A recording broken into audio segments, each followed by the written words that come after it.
Sir Babar is not a match winner, agree. Kaushal Chaudhary देखें, match winner तो उसको बनाना, साथ सपोर्टिंग एक्टर्स ने भी तो उसके साथ खड़े होना है।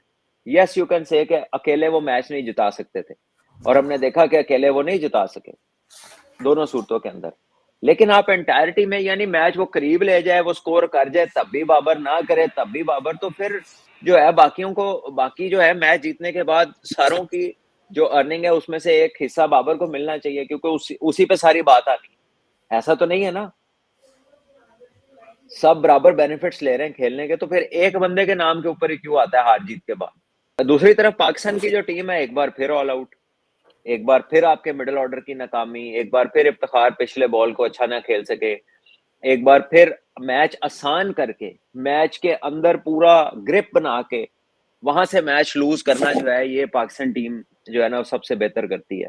यानी फखर और बाबर की जो पार्टनरशिप थी, वो 33 बॉलों में 70-72 रन की पार्टनरशिप थी, और 10 ओवर्स में तकरीबन 100 रन पाकिस्तान के थे और 2 आउट थे। और इस पिच के ऊपर न्यूजीलैंड की बॉलिंग लग नहीं रहा था कि रोक पाएगी इतने रन, लेकिन अपनी विकेट्स थ्रो की हैं।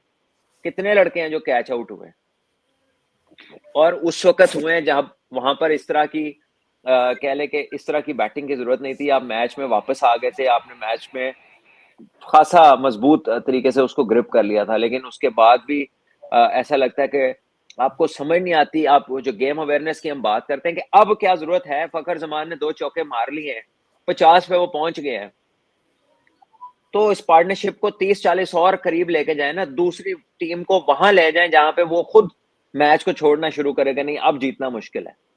जब आप मिड में जाकर सोचे समझे बगैर हिट मारते हैं, ठीक है आपका 50 हो गया, 25 बॉलों में आप जरा अगले 10-12 बॉल भी आप खेलें, 10-12 बाबर खेलते, 24 के अंदर जिस तरह आप लोग खेल रहे थे, कम से कम 40 तो आप और करते, तो फिर मैच की ये सिचुएशन ना होती। लेकिन वहां पर जिस तरह का शॉट उन्होंने खेला, और उसके बाद आजम और इफ्तिखार ने जिस तरह आते ही अपनी विकेट कमाई, यानी कि बाबर सेट है साथ, उन्होंने उसको नहीं खिलाना, वो आते खुद से बड़ी हिट मार रहे हैं। और समझ नहीं आती फिर टॉस जीतना, टॉस जीत के फिर चेस करना। यार आपकी स्ट्रेंथ क्या है जिसको आप शौकी मारते हैं, बोस्ट करते हैं? वो बॉलिंग है, तो डाले ना बॉलरों पे मैच। पहले बॉलिंग करके तो वो 200 से नीचे स्कोर ही नहीं खा रहे। हम इधर पेस पेस पेस पेस पे बातें किए जाते हैं, उत्थे रामनाल 200 ही अंदर। तो खाली पेस से तो बात नहीं बनी ना, पेस के साथ सेंस भी इस्तेमाल करें। शुरू में तो पाकिस्तान को काफी तेज रन हुए, आखिर में कमबैक किया इन्होंने, लेकिन वो उसके बाद भी इतने रन बन गए, सेंटर ने आके कुछ शॉट्स मारी कि वो 10 की एवरेज थी शुरू से। Poor performance by Pakistan team in batting, middle order is totally collapse, zero contribution by Iftikhar Azam, excellent performance by शेमन। जी जी रक्षित शर्मा, यही बात हमने की है। श्लोक अंकित क्या कह रहे हैं आप जी, जरा वो सुनना कह प्लीज। रहे हैं कि 20 ओवर पूरे खेल नहीं पाते हैं, और स्ट्राइक रेट की बातें होती हैं पाकिस्तान में। प्लेयर्स की गलती नहीं है, एक्सपर्ट्स ने इतना प्रेशर बनाया हुआ है कि स्ट्राइक रेट के नाम पे। तो यार ये वैसे बात इन्होंने अच्छी की है, I would agree with this कि जो है ना एक्सपर्ट्स, लेकिन अगर प्लेयर्स इनको एक्सपर्ट समझते हैं ना, मैं आपको बताऊं श्लोक अंकित, अगर ये प्लेयर समझते हैं कि जिन्होंने ये रौला डाला हुआ है स्ट्राइक रेट और स्पीड का, अगर उनके ख्याल में ये एक्सपर्ट्स हैं, तो फिर उनका भी अल्लाह ही हाफिज है। Because this is not the way to think and to approach cricket.